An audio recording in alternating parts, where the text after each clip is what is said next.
All right, our last video for our discussion on the first article of the Apostles' Creed and Luther's first point in explanation. I believe in God the Father Almighty, maker of heaven and earth. When Luther says, what does this mean? Well, I believe that God made me and every creature, all that I see, gave me my mind and my abilities, my senses. And he still preserves these things today. As we consider that truth, let's ask something that is often a stumbling block for Christian people. What about the dinosaurs? Where did the fossil record come from? If the world is only 6,000 to 10,000 years old, doesn't it take really hundreds of thousands of years, maybe even millions, for fossils to be formed?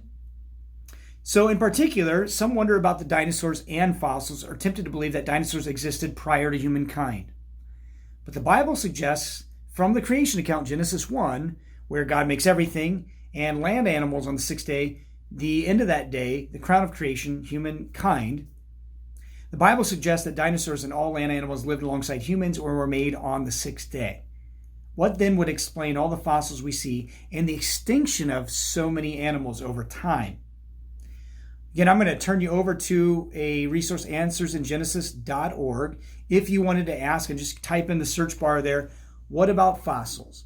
They're going to give you many great articles founded on a biblical understanding of creationism, 24-hour day creation. But I'm going to also read to you from the scriptures of a beautiful explanation of where mass extinctions would have taken place to a point. That would have been the flood. And we'll talk a little bit about this, and then I'll turn it over to you to see if you can answer that question then satisfactorily on your own.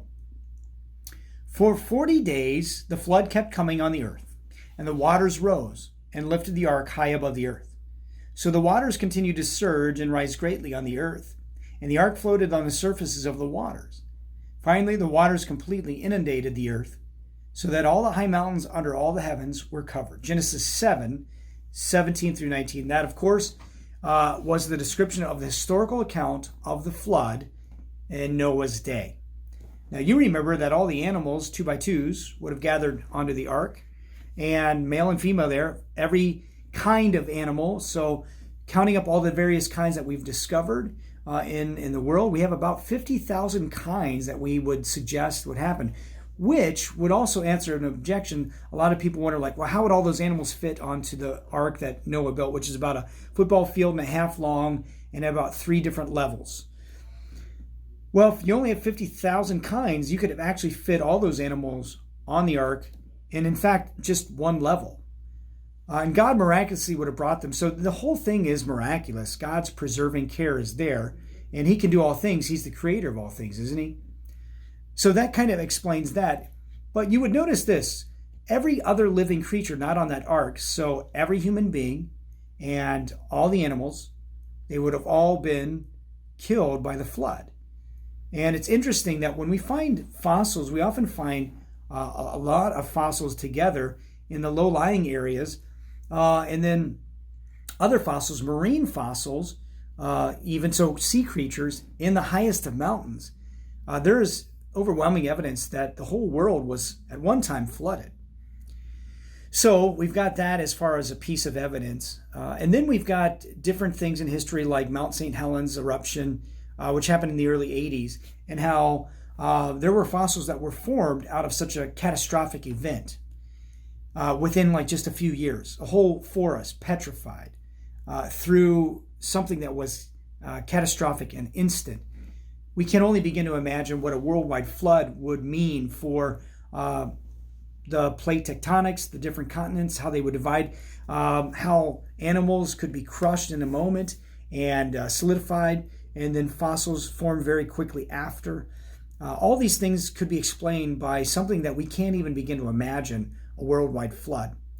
It would also suggest that some of the ice ages we saw or whatever, all these things, when the waters receded and the continents began to slow down to the 4-inch a year drift that we see them moving out today, these different catastrophic events might have spurred on climactic change that was somewhat catastrophic for the centuries that would move ahead. Many ice ages over centuries versus hundreds of thousands of years. So the flood, which again we only have the one account in Genesis to be an accurate historical account, although the flood is kind of a universal story that is found in all sorts of cultures, which, again, there's evidence that there was a worldwide flood, would explain the fossils that we see. And also the fact that in some fossils, there's actually flesh or tissue that can be found, which hundreds of millions of years would not explain how there could still be tissue that's available in these fossils. All of that would point to and is in keeping with a young Earth. But back to your question for you, would you be able to kind of share that evidence? What then would explain all the fossils we see and the extinction of many animals over time? Do you understand how that plays out? Why don't you discuss that today? And again, if you need more help, go ahead and take a look at something like answersingenesis.org to further yourselves along. One last thought, since this is just kind of a 6-day treatment of that first explanation truth of the Apostles' Creed.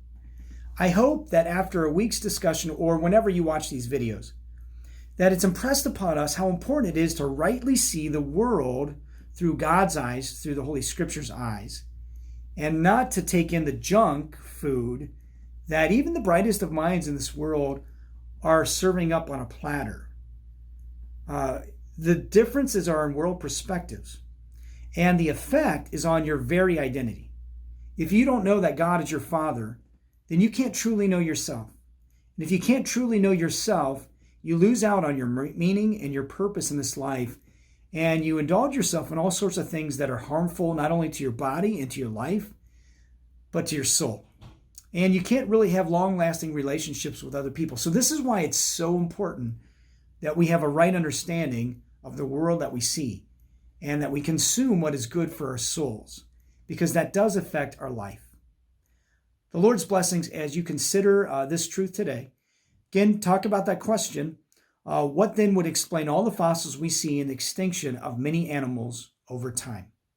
God bless.